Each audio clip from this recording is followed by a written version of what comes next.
Hello and welcome to the Capital Conversation with me, Michael Hayman. Now, my guests today are the dynamic duo on a mission to make the UK simply this, the best place in the world to be a female business founder. Debbie Wosskow is the entrepreneur who built the home-sharing platform Love Home Swap, while Anna Jones is the magazine chief who has been named one of London's most influential people. Together, they are shining a light on female founders with their new funding platform, AllBright.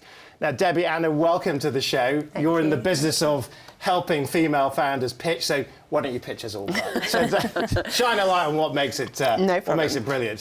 So AllBright is a network for working women, and it provides those working women with support and with funding. And the reason that Anna and I have set up this business is because both of us have been women who have founded businesses, who have run businesses over the years. And the UK is still not a great place to be a female entrepreneur. And here are some of the stats. So last year, globally, only 2.17% of all funding went to a female CEO. Only 7% of people investing money in the UK are women. Only 14% of angel investors.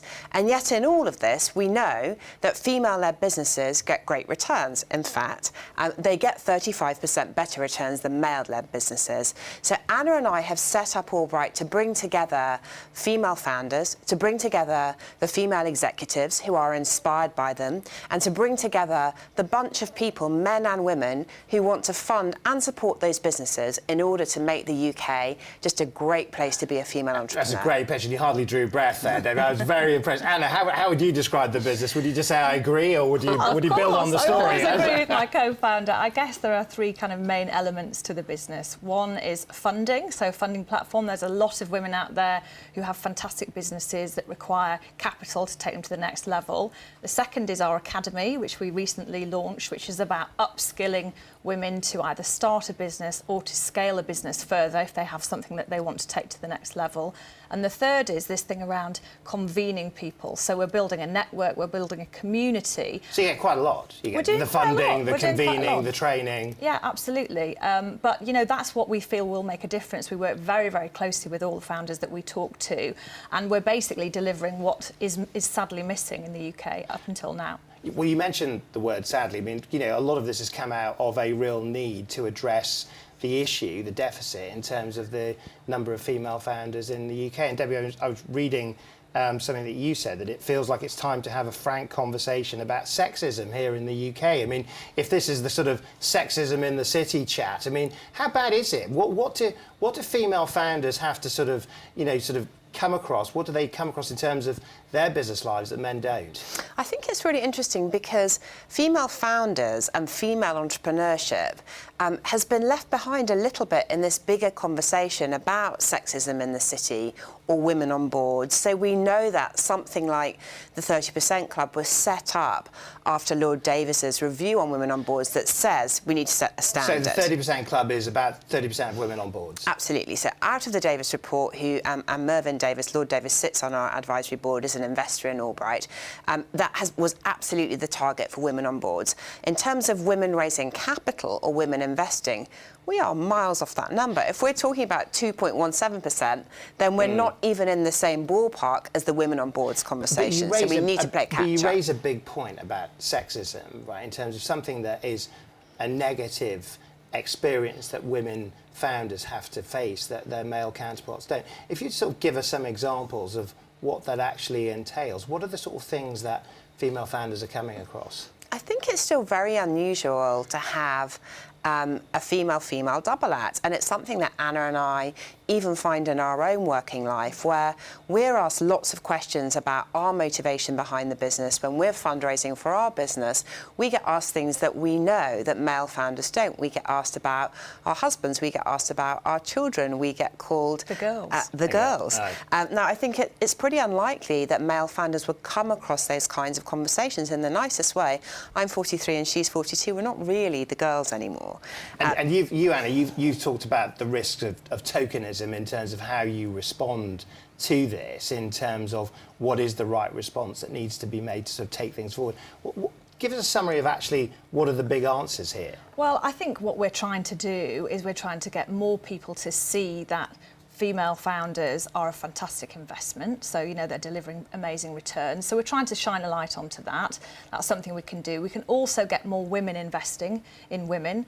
Still, the majority of investors are men. So that, I think, helps. I think just having the conversation is what's making a difference. So, you know, we recently ran a festival which celebrated female entrepreneurship called Found Her. And, you know, we had a phenomenal number of incredible we female should let founders. viewers get the pun of Found Her. Absolutely, found her. I see what we did there.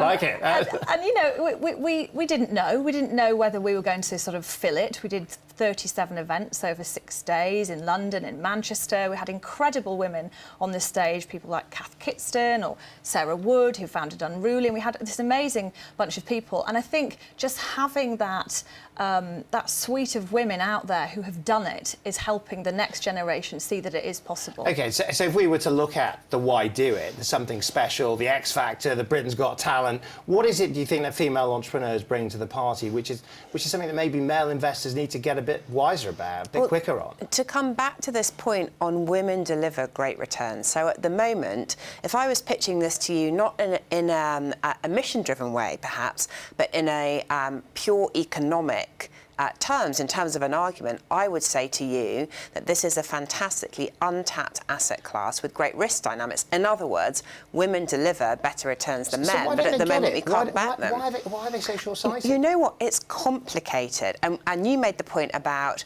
aren't you guys taking on a lot? And this has been said to us before. Why not just launch a fund? Why not just launch networking? Why not just think about space? Why not just think about skilling up? Because we think unless we do all of those things, we won't make a change.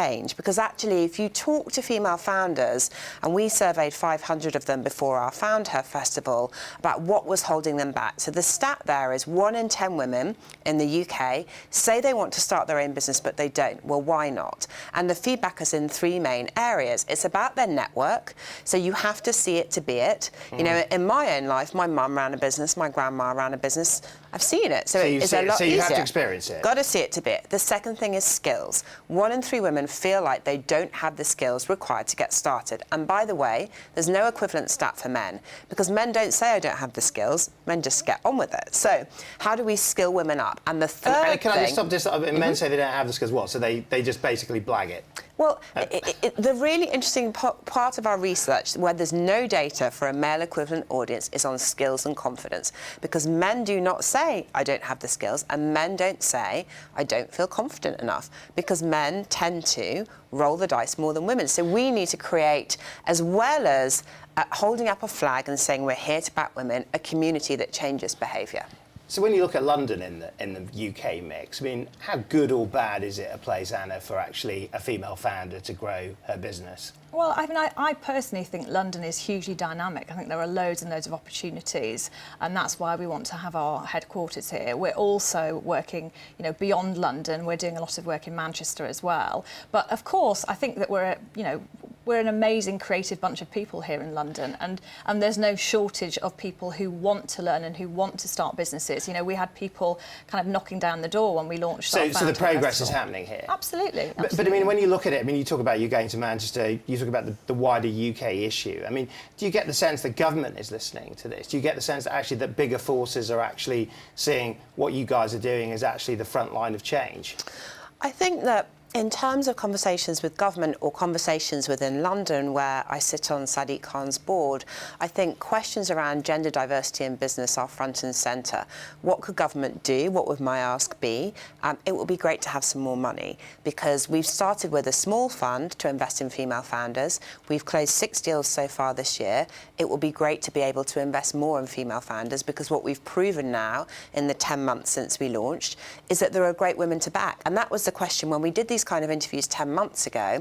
Then people very nicely were asking us, is this really going to work? Because are there enough women to support? And we've shown that there are, but it would be nice to have deeper pockets. And I mean, you mentioned Sadiq Khan there. I mean, you've worked also with the Conservative government on the sharing economy report. Yes. Who's best for business, Theresa May or Sadiq Khan, in your view? I mean, look, that's a tricky question. I don't work closely enough with Theresa May and her government. What I would say about London and the Sadiq Khan agenda is that he's definitely focused on women, he's focused on business, he's focused on startups, he's focused on space, and all of those things mean that when we do things at AllBright, for example, on International Women's Day, then Sadiq Khan spoke and supported us at our event. So we found him very, very supportive of the agenda. Joanne, are you a Sadiq fan? I am a Sadiq fan, yeah. He was absolutely fantastic and has really been a great supporter of ours. So, yeah, we think he's fantastic. And if they could listen to you now in terms of what could be done to make that sort of female funding environment that bit more accessible, that bit more, I guess, publicised. I mean, presumably they could shine a light on some of this for you. I think that would help. I mean, what government has, as I know from the work that I've done, is fantastic convening power and the power to amplify debate. I think that would be really useful. But really, and without sounding too Bob Geldof about it, we need more money. And the money that we've raised so far to back women has come from private individuals. The next stage for us is to look at how we can partner, how we can work with government. Right, we need more money, the Bob Geldof. No, we're going to leave that there for the first half, but we're going to be back. And when we do come back, I'd like to move on to your own startup story. We want to talk a little bit about what makes it happen, what makes it work between the two of you. So if you're looking for some of the big secrets for how to make it in business, we'll be right back after the break.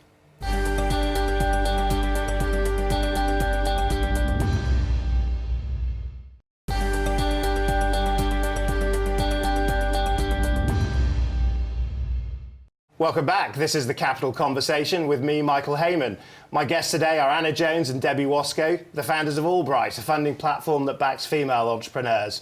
Now, before the break, we were talking very much about the funding conditions. We were talking about London as a place for female entrepreneurs to grow their business. But if we move on to your own story and your own business backgrounds, Debbie, maybe we could start with you. I mean, obviously, you've recently exited Love Home Swap. Tell us a little bit about your way into that business and indeed what it's taught you for this next chapter. So the thinking behind Love Home Swap and the inspiration, which shows that inspiration can strike at any time, is that I was on an aeroplane on my way back from a holiday with my two very small children, where we had been in a very cramped room watching TV with the sound off and eating room service because I was feeding one child, didn't want to wake up the other. And on the flight on the way home, I watched the movie The Holiday. With the sound off? With my headphones on, which is not the greatest film in the world, but nonetheless is the ultimate home swapping movie where Kate Winslet swaps homes with Cameron Diaz, and thought to myself, does that even exist? Because actually, that's the holiday I wish I'd just had rather than stay in a hotel. And additionally, if you can think back to that time, I quite wanted to life swap and get away from my own children and go and live in LA and pretend to be Cameron Diaz. So 5.5 years ago, that was the inspiration behind Love Home Swap. And over that time, I built up the business. I worked very closely with my brother, which was great fun. We scaled the business in the UK and in the US and sold the business July the 31st. And a very successful exit it was. I mean, and obviously you've got a reputation as a sort of sharing economy specialist. Do you think that's the end of your sharing economy expeditions, or is there more to do on that front? Well, I led the government review of the sharing economy, and I was the founding chair of Sharing Economy UK, which is the trade association that people like Airbnb and Deliveroo and others were members of. I am still really passionate about platforms as part of AllBright, which is actually a platform business, as we look at how we can get more women and men supporting female founders as we look at the academy.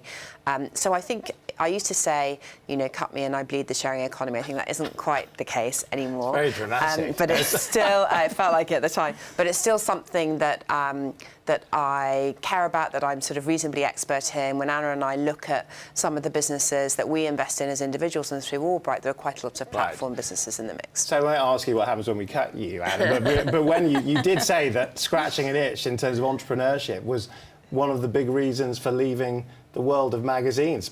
Pick up the story from there. Yeah, no, absolutely. I mean, obviously, I was there sitting in my corner office as the CEO of Hearst, always telling my management team that we needed to be more entrepreneurial, you know, think about what we could do differently and how we could run the businesses differently. And I guess that was probably me just projecting my own entrepreneurial desires. And your stable was Elle, Cosmopolitan, a lot of the glamorous... Good Housekeeping, Harper's Bazaar, etc., etc. We had 20 different magazines. It was a big company.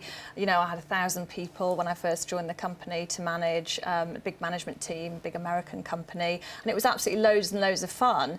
And you know, I guess my insight was that we were reaching a third of women in the UK, so I had a very good idea about what was making them tick and what was missing, I guess, which was why we started thinking about this issue of female entrepreneurship, so many women wanting to start their own business and not necessarily knowing how to do so or where to get the capital to do so.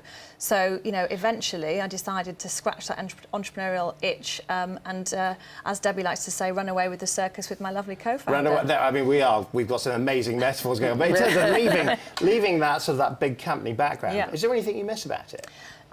I mean, look, there's a certain shorthand that you have. There's a certain ease of doing things in a big corporation, which, you know, I've had to get used to. Having a smaller team, definitely being a bit scrappier. But, you know, the upsides are there because you know, you're on your own. You're the CEO of a big company and you're on your own. And so having a co-founder has been phenomenal for me. I've always wanted to make sure that I move really, really quickly. That's what I used to drive all my colleagues mad with when I was running Hearst. And now you can, because we can decide to do something any particular morning and then just get on and do it. So Debbie, you mentioned sort of family background a moment ago, and I've also read you've mentioned it quite a lot in columns in terms of being really important in terms of the person that you've become, in terms of what you've taken out of that sort of experience.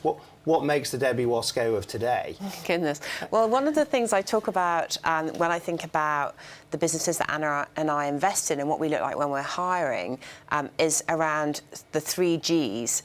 And G number 1 is about graft. So I think it's just incredibly hard work. And I know that can sound very trite, but getting anything off the ground is a lot of work. And if you're building a business like I Love Home Swap, it feels like you're at it for a long time, even if from the outside it looks quick. And the second of them is grace under pressure, because we don't always feel gracious all of the time, and some of the stuff is incredibly stressful and high octane, so how gracious can you be? But the third thing is grit. And for me and for Anna, that's the thing above all else, because the best quote I've heard about what it's like to be an overnight success is behind the scenes you have 10 years of a founder chewing on glass, wanting to give up and not doing so. And that is how it feels. So I think somewhere in the mix of those 3 Gs is probably some version of me and my partner. So graft, grace, grit. Anna, so therefore I feel like it's a perfect segue, because I noticed that Debbie described you as a northern grafter, but with a more elegant rise up the corporate ladder. How would you describe her? Oh, look, I mean, Debbie is just amazing. The whole thing around that, having grit, to have actually, you know, run, scaled and sold as many companies as Debbie has is just phenomenal. So, you know, she's extremely inspirational. I think one of the things that people don't necessarily know about us is we've got a very sort of dark sense of humour, and that does keep us going. Humour. Because, you know, you have to, because things happen every day that we didn't expect were going to happen, and that whole idea of, you know, you're an entrepreneur and it's a roller coaster is absolutely true. It's just the highs are higher and the lows are probably lower. And we've had lows, and when we have those lows, we go and have a gin and tonic and we have a bloody good laugh. A lot of people, you know, would imagine you've known each other for a long time, but you've only known each other for a few years, right? Yes. In terms of, and it was quite a sort of serendipitous meeting. So we were set up at a party by a mutual friend who grabbed us both and said, "You two should be friends." And we owe him a lot. He's an investor in our business as a consequence of that, I think. But yeah, we've known each other for 3 years. But I think, you know, what does it boil down to? Because business partnership is the hardest thing. I think sometimes you meet someone in your life with whom you've got the chemistry and the respect, but the ability to just have a laugh when things are really difficult. And still, at the end of a week, when the weeks are hard and long, Anna's the person that I want to have a cocktail with and review how it went, what we can do. And to me, that's the ultimate test, particularly as you get a bit older and wiser. You know, how do you work together? Yes, do you have complementary skill sets? All that obvious stuff. But it's at the end of the day, do you want to be Well, together? I read that you actually catch an Uber home together at the end of the day. I mean, can you ever have too much of a good thing? What do you think, Maybe, AJ? look, we haven't fallen out yet. And we do choose to, you know, often we go on business trips together and we're sort of, you know, in the 2 single beds in the same room. We're very much in this kind of start-up mode. We have had moments where we've turned up at a hotel and they said, "Oh, sorry, no, we've only got a double bed." And we've had moments where we say, "Well, we're going to have to just we're just going to have to go Get with your this. gym jams on. And we think, you know, Yeah. would you have a couple of male co-founders doing the same? Probably not, but who knows? Who knows? I mean, I was reading also that you wrote your business plan on a menu, on a It's night true. out. I mean, Yeah. is there anything you'd share with us? I mean, is that a good sort of Harvard Business School lesson I'm of not how sure to what write a they great would business say, plan? but do you know what I And think would you it is? recognise it now? Do you know what? I think so, because actually what it shows is, for this topic of female entrepreneurship and female founders, Anna and I have a lot of passion. And for the very beginning, the genesis of AllBright was because we started riffing on this theme of why is the data so bad? Why are there still so few of us? What can we do to change it? And we were so in the moment, which is quite how we are, that the back of the cocktail menu became the business plan. And actually, we have got it somewhere, I think. It's not a million miles away from what we Did think it get about better when we as the night talk. went on? I mean, is that... When we Yeah. talk about AllBright, which is that we know that it's about network skills and confidence. We know it's about attaching, you know, all of that was on the back of the cocktail menu. And in terms of looking at success for you guys, in terms of when you know that mission is accomplished, I mean, is this as straightforward as a 50-50 deal in terms of investment in men and women in business, or is it a more nuanced answer, Anna? No, I think, look, ideally we'd get to a level playing field, and I think we've got a long way to go, and we've got a lot to go at before we get there. And then I think when we're in that 50-50 scenario, then fantastic. Maybe we'll go and hang up our stilettos and go and lie on a beach. But I mean, Debbie, it's only 2.7% Yeah. of investment in the UK last year. It's quite a long way to go. Give us a sense of that journey as we finish in terms of just how high a mountain is it to climb for you guys? I think that we need to continually make the case and the data-driven case. And so I don't think we can say too often women get great returns and that women and that backing women is something that makes great economic sense. Because I think most thinking people are alive to the argument around equality, and there's been a ton of progress in terms of people recognising the importance of that. But part of what will drive change is following money and following success. We know that. So to continually make that case and to say women are a great investment, come and back them, men as well as women, I think is the way that you win the economic argument. And if you win the economic argument, then winning the emotional argument is a lot easier. So, economic argument, emotional argument. Anna, last point to you. Can it be won? I think so. I think when you bring this fantastic community of women together, amazing things can happen. Amazing things can happen. Well, that seems like a good place to end it. Debbie and Anna, thank you very much. Thanks for having us. A really interesting interview there, and so much to do in terms of your particular part of the business world. And we've obviously got to wish you well with that. So thanks for being with us. Now, it's all we have time for this week, and I hope you've enjoyed the story of these dynamic and driven founders as much as I have. And if you're looking for more inspiration and insight, you've only got 2 weeks to wait, because we'll be back for the next Capital Conversation. See you then.